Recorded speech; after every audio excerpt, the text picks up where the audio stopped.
বিচার চাই, বিচার চাই, বিচার চাই, বিচার চাই, বিচার চাই।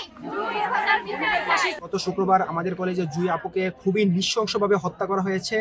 আমরা এই হত্যাকাণ্ডের সুষ্ঠু বিচার চাই এবং যারা দোষী আছে তাদেরকে আইনের আওতায় আনা হোক। তার কোনো নিরাপত্তা ছিল না। সে তার বাসায় থেকে তার এত বড় নির্যাতন হয়েছে, তার এত বড় হত্যাকাণ্ড হয়েছে। আমরা তার যথাসাধ্য বিচার চাই। আমাদের মুখোশধারী যেই ঘাতক দল, দানব দল আমাদের মেয়েদের উপর ঝাঁপিয়ে পড়ছে, তাদের আমরা সুষ্ঠু বিচার পাচ্ছি না। কেন পাচ্ছি না আমরা? তার কোনো চারিত্রিকভাবে কোনো সমস্যা নেই, সে খুবই ধার্মিক ছিল, ৫ ওয়াক্ত নামাজ আদায় করতো।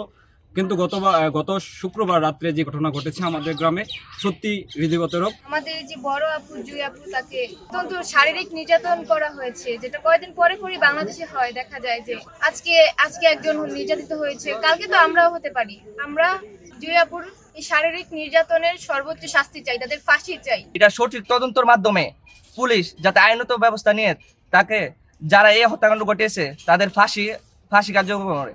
আমাদের সে 2024 সালে এইচএসসি পরীক্ষা পাশ করে, সে নিয়মিত শিক্ষার্থী ছিল, খুব ভালো মেয়ে ছিল। তার আমার জানা আমাদের খুব ভালো মেয়ে।